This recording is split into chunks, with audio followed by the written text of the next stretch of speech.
So the thing that I find frustrating about these anti-capitalist critics, they use the same tired, overused arguments. So all these myths have been debunked so many times over. It just so happens to be Second Thought has come out with this argument now on automation. 10 years from now, you could lose your job to a robot.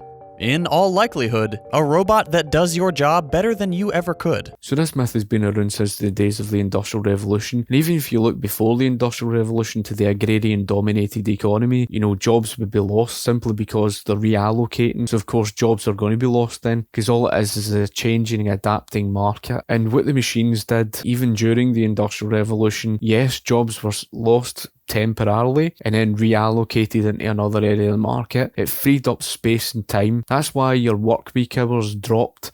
Before the Industrial Revolution, it was more than 80 hours per week that people would work. But because of the machines, the automation, it enabled people to reduce their workweek hours and being able to, do other things. And you see that to this very day. I pointed out before where 800,000 jobs are lost in one instance, 3 million were actually created. It's inevitable that, over time, more and more jobs can and will be replaced by automation and a variety of labor-saving technologies. Again, he's wording it like your jobs are lost and then that's it. He doesn't tell you that all that's happening, your jobs are lost, but you're reallocating so you do other jobs and your life is improving because of the machines. That is, of course, if you leave the market be. A major study by Oxford University estimates that nearly half of current US jobs are likely to be automated or computerized with our current technological trends.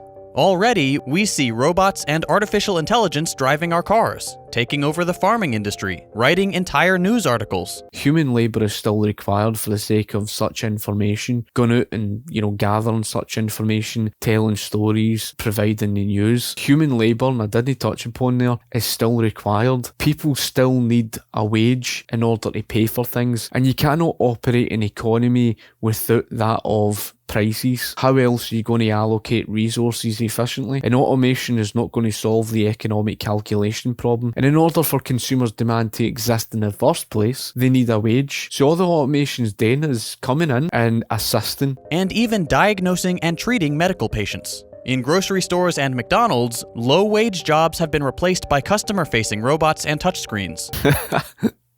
That isn't the fault of the automation, by the way. This had everything to do with the $15 minimum wage. He's mentioned this before, where every time they tried to raise the minimum wage, of course the peaks and troughs, you would see the troughs, that being the inflation wiping it out. All the business owners are going to do, because you've got to ensure that the value is greater than the cost. If you're paying out and you've got a higher cost than the value for what you're getting, businesses are just going to simply reallocate and they're simply replacing them with automation. If you're willing to go back far enough, humanity's evolution has always been directly related to our ability to mechanize and improve upon our physical abilities with tools.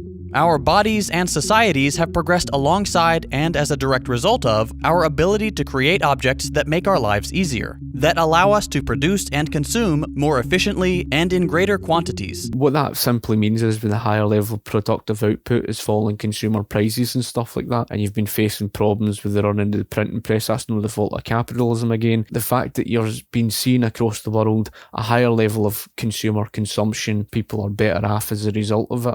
At its birth, industrialization radically changed many things. The new machines of the industrial era were nothing like the tools that had dominated the history of humanity. They could produce like no human ever could. Work for a wage became compulsory for more and more of the population as the concept of poverty became legally tangible. There's a wee bit of a contradiction there. Their wages were continuously improving, life expectancy was improving, so was the living standards overall, their work week hours and stuff like that. The way he paints it is almost as if to say it was stagnant, all the poverty, etc. He was saying earlier on about that to do with the machines. Our ability to create objects that make our lives easier. And of course he was saying the higher productive output, so people were getting more. That allow us to produce and consume more efficiently and in greater quantities. Well, if you've got a higher level of productive output, means the consumer price index is falling. That's exactly what you saw in the Industrial Revolution. Between 1860 to 1900, the consumer price index was continuously falling and consumers were getting richer as a result of it because they were able to consume more. It was the same same thing with Standard Oil. He made the consumers richer as a result of it. But the way he paints it is almost as if to say the Industrial Revolution was stagnant, but then contradicts himself about the machines. Capitalism had begun, and at its core were the new machines. It wasn't the birth of capitalism. Capitalism was at war with socialism for so many years. Again, capitalism is all about leaving the market be, whether it's the ratio, your interest rates, leaving the market to determine what your money is, having free trade, and socialism on the question of scale in relation to that is all to do with the intervention, the controls over the market, so whether it's controlling prices, protectionist tariffs, the internal improvements. That's why you've never had 100% capitalism. Capitalism was all in favour of gold and silver, but they wouldn't leave the market be. With this new social model came new relationships and interest groups, the owner class and the working class. Wow, folk. That's not even what interest groups mean. Special interest groups is to do with the political entrepreneurs, political entrepreneurship, where they would lobby government for special interest favours. In other words, through using socialism to beat out their competition. In other words, political entrepreneurship is anti-capitalism. Capitalism is all about the free market. It's all about market entrepreneurship. And the question of scale, there's been more and more intervention in the use of socialism. How the hell did you reach a mixed economy? And this of the public sector, etc. Because socialism's present. Those who owned the factories and the machinery, and those who sold their time and energy to them. While this is going on, machines are growing in their power. They do more, produce more, and take up an ever greater chunk of the responsibilities of workers. And this starts creating problems. Some of the first observers of this era, Karl Marx and Friedrich Engels, were quick to realize the impact that the ever more capable steam-powered machines would have on this new labor force. They saw, of course, the slums and depths of poverty that these industrial towns had created. E.P. Thompson was a socialist critic and a historian who wrote about the Industrial Revolution period, and he was forced into a concession. That between 1790 to 1840, he said the industrial townhouses, and he even put it in his own quotes, better off than where they came from living 50 years prior to then. You do not compare the 19th century from a snapshot and compare that to today's living standards, because there's nothing rational about that. If you want to measure progress, you have to look at what life was like before that period. In other words, before the Industrial Revolution. Was there an improvement? Well, the very fact that E.P. Thompson was basically saying there was an improvement bloody well says everything, and he was hardly anything in favour of capitalism. They were actually better off than where they came from, living in the hovels. Were the conditions dark, smelly and awful? Of course they were. No one would ever deny the fact that the living conditions were awful. No one would deny the fact there was poverty. But if you were to contrast the 1880s and then contrast that to the wealth of people in the 1780s, there was an enormous improvement. Not only did their workweek hours dramatically reduce, their life expectancy had more than doubled. The population had more than tripled over this time period. The dramatic improvement of wages, which was unprecedented, by the way. Unprecedented means the world had never seen this growth before. In other words, people were growing richer, the consumer price index was falling, people were able to buy a lot more. According to him, awful impoverishment. But that's because the fact that he's just looking at things for a snapshot. They don't ever look at what life was like before then, because it contradicts the narrative of the absolute pish they're spouting. They saw a new form of power emerge. Automation subjected workers to invisible pressures within the workplace when, as production processes became more automated, human workers had to adapt to the pace set by machines, a pace determined by the capitalists who manufactured and implemented them.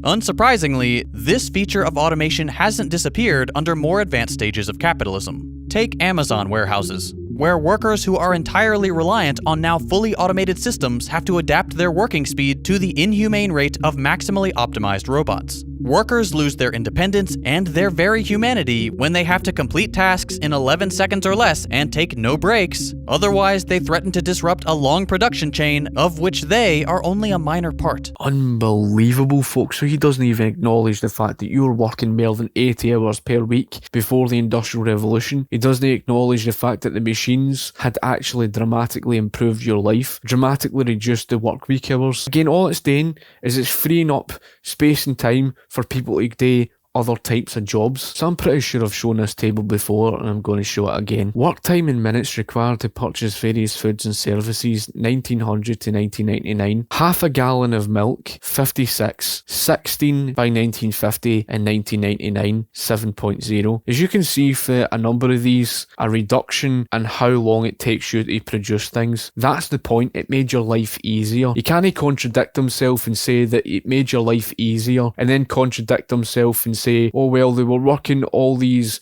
endless hours in Amazon, enabled them to free up their space and time to do other types of work. Automation breeds its own forms of surveillance, and by that token, its own discipline.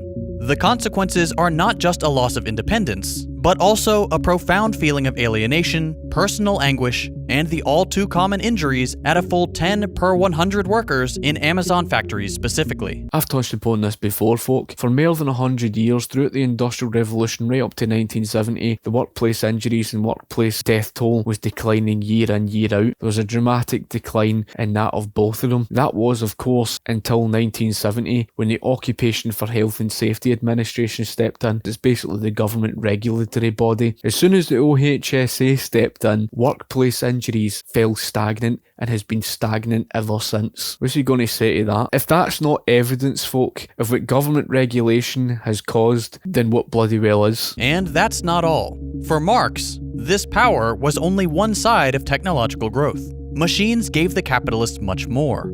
For starters, these machines made for a perfectly exploitable employee, and it's pretty obvious why. Exploitation would mean to extract as much as possible to them whilst giving them as little in return. Earlier on, you stated yourself that people are getting a lot more. That allow us to produce and consume more efficiently and in greater quantities. Because of the higher level of productive output and the falling consumer prices. How can falling consumer prices be considered that of exploitation? And during the Industrial Revolution, a falling of workweek hours, improvement of their safety conditions, etc., improvement of their living standards, the life expectancy improving, how did you draw to the logical conclusion that that is exploitation and they're getting paid higher wages?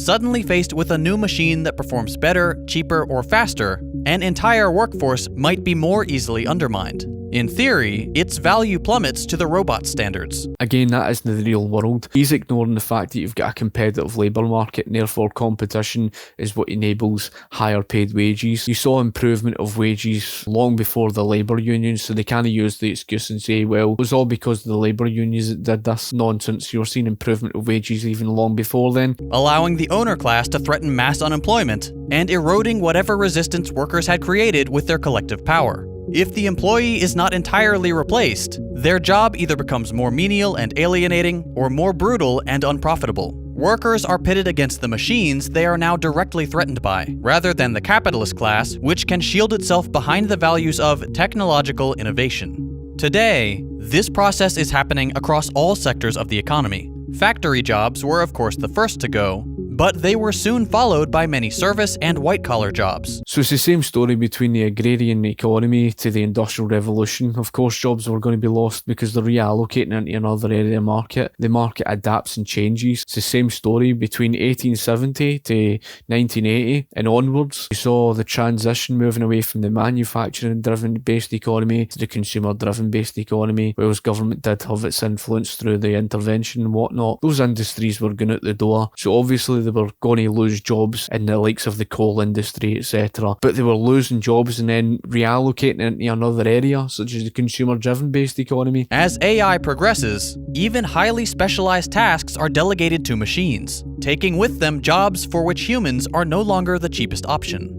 And this poses a dilemma for workers. He doesn't acknowledge the fact that capitalists are able to cut their costs and pass that on to the consumer. There's external factors for the reason why you see higher prices and whatnot, and price is subjective anyway to the consumer. It's an external factor with the inflationary issue, the higher taxes, etc. These are issues that restrict productivity. Asking for higher wages is both good and necessary, especially as living costs everywhere go up. When you talk about the cost of living, you could look at a variety of factors such as the running dawning of the printing press, the housing crisis that you were facing through the manipulation of the interest rates, etc. And then, of course, the immigration issue and a variety of other factors where they've overregulated the market. You've got the social security. Here in Britain, you've got the free stuff, etc., so-called free stuff. The laws of supply and demand, again, what he doesn't understand. He projects the blame off onto capitalism for what was never the fault of capitalism. Robots do it all.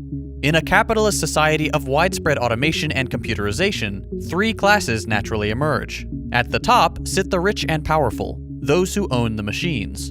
Below them, those who still have non-computerized jobs and who will naturally be mainly providing services to the wealthy. And underneath them, the jobless masses, the majority of humanity. Human labour is required. You need human labour in order for people to have a wage to buy things. And at the end of the day, you'll never be able to get rid of prices in the economy, and automation would never be able to calculate. The only reason why you know how much to produce and what to produce is only through consumers' demand. And therefore, since there's consumer demand involved, you need people to have a wage. These socialists just don't understand for the life of them the economic calculation problem, folk. They cannot read your mind, no unless they want to start opening up people's heads and start implanting things. Of course, that's a socialist wet dream. Socialists would love that because they are control freaks. Things look pretty grim in this future. The first consequence is, predictably, extreme inequality. Under our current means-tested, insufficient, work-conditional methods of welfare distribution and the total absence of a cap to wealth accumulation, existing trends will only continue to drive larger and larger gaps between the rich and the poor. The rich and poor argument again, folk. It's a myth. I don't know how many times I've gone through that, and I'm not going into it again. That leads to the second dramatic consequence of a highly automated capitalist society: corporate totalitarianism. A capitalist monopoly on robots virtually guarantees an even more dangerous monopoly on violence. So again, focus this myth on the myth of monopolies, blaming capitalism for why monopolies come around. It's actually through government's intervention. The myth of monopolies and free markets. Through a free market, monopolies would not be able to form simply because of strong consumer choice and the freedom for businesses to step in and compete, because there's no barrier to entry into the market. It actually required the government to step in and set down barriers to the market that enabled the monopolies to form. He's trying to twist things, trying to pass this off as a capitalist system when it's not. If the ruling elite are no longer reliant on the working class to flourish, workers will be regarded as useless. And if they try to fight back for a better society that benefits the majority, the capitalist state and corporate elite can use their monopoly on technology to crush resistance in even more frightening ways. While today, interests between workers and capitalists are contradictory, a capitalist economy manufactures mutual dependence between the two groups. Workers depend on wages to live, and capitalists rely on workers to produce. Once that relationship is gone, suddenly an entire class of people becomes disposable. To quash the threat that an organized movement would pose to this new social order, the ruling class can either respond with totalitarian control or minimal concession. This would be the end game of inequality. A tiny handful of godlike figures would have total control of this automated society, and everyone else would be left to die, detached from any possibility of scraping together a decent life. These are the dystopias of science fiction films like Blade Runner and The Hunger Games. Unfortunately, we are headed right for them if we don't fight for a post-capitalist future. While it is by no means a complete solution, widespread automation makes an urgent case for UBI, a universal basic income. If it becomes impossible to provide full employment for everyone, and wage labor is the only way to guarantee the money you need to live, a system that can no longer produce jobs but relies on people buying things to exist needs to find a way to make sure that happens. Folk, the only way that you can efficiently and rationally run an economy is by financing people's wages through that of the private sector. Universal basic income implies, well, if people are not working, then where are you going to get the money for? Running the printing press? That's just going to drive the country into hyperinflation. They have to actually have people working for a wage because they have to work for the private sector, and the capitalists require that human labour. They require it simply because the fact that they need people buying their goods. Otherwise, they wouldn't have a wage. So you can't use the universal basic income argument. It doesn't make rational sense. But what does an alternate future, one under a socialist society, look like? The simple answer: much better, unless you're within the top 1% of the capitalist class. As a quick refresher, A socialist economy is one in which the means of production, meaning factories, machines, farms, and so on, are owned in common rather than by private individuals. So the economic calculation problem plays into this because of the communal ownership of property, and there's no private ownership of property. Therefore, there's no individual rights and no individual liberty. It means you're a slave enforced into the collective and the central planner, because after all, how do you keep 68 million people on the one page? Well, you have to have a central planner to control and dictate and determine what gets produced and what doesn't. And that's essentially what happens in the entire real world of socialism. You have to have, control over every single individual of society, because you can't just make the state just wither away. Because let's just say the government was, done away with. How then do you stop people from starting up their own private businesses? How then do you stop people going and doing their own thing? You can't stop them. So the only way that you can achieve communal ownership of property across everything is through force, is through dictatorship.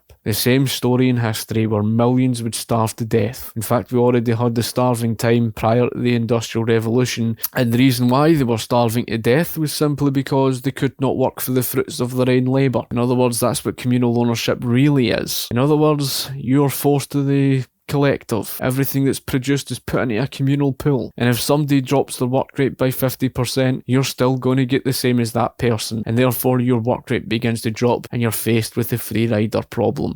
Folk, I've argued with these type of people hundreds of times, and they just don't understand economics and history. They're just so ignorant of it, and it's rather quite funny that, given the fact I saw a recent video of Second Thought driving about in a sports motor. This can vary quite a lot in practice, but the basic idea is that the economy is subject to democratic practice, not the whims of deeper pockets. In general, socialist economies are characterized by the provision of basic services to everyone. When you force people into a collective group through communal ownership, you subordinate the individual's interests that the central planner has to produce for what the collective needs and the basic needs and wants and whatever. You have to sacrifice the individual's needs and wants. And therefore, how do you rectify that when the central planner goes to produce for the collective? There are people who are lactose intolerant. There are people who have got nut allergies. You've got all sorts. People who don't like the same type of food, etc. So how then do you determine what gets produced and what doesn't? You can't just mass produce food, because then it would go to waste. You have to produce for what is in demand. And how do you know what's in demand? And consumers' demand changes throughout the year and over time with time preference, etc. Food, water, shelter, and medicine for all are the greatest priorities of this economic model. And scarcity is part and parcel of economic reality, folk. So in other words, again, he doesn't understand the scarcity argument relative to housing or even that of healthcare. You're seeing it today with the NHS. It can't cope because it's faced with the long waiting lines. And if you don't understand what the long waiting lines means, it means people are being neglected. Because he thinks scarcity is just something you can just brush aside. Same goes for housing. No, everybody's got the same demand for housing. It's a bit like someone childishly saying everybody can own a mansion. These people are so infantile, folk. Rather than profit, which often comes from gatekeeping these essential needs. Oh my god, man. That argument on profits again. Most folk that I've seen really don't understand the first thing I taught today with what profits are. Profits is information driven by the consumer. What profits is telling you what consumers are spending most on, therefore you know from the information of profits what resources to use, where you're going to allocate resources, because after all, there's a vast market in the country. So you need to know where you're going to allocate the resources. You can't just guess. You can't just take a resource and allocate it into a part of the market where there's no demand. You have to know where the demand is. So how do you know the information of demand? Profits and losses. Because the consumer conveyed that information. The consumer's the one telling the businesses what their profits and losses are. Because the consumer is the one buying the products. If you don't have the information of profits, you are screwed. It's the most important information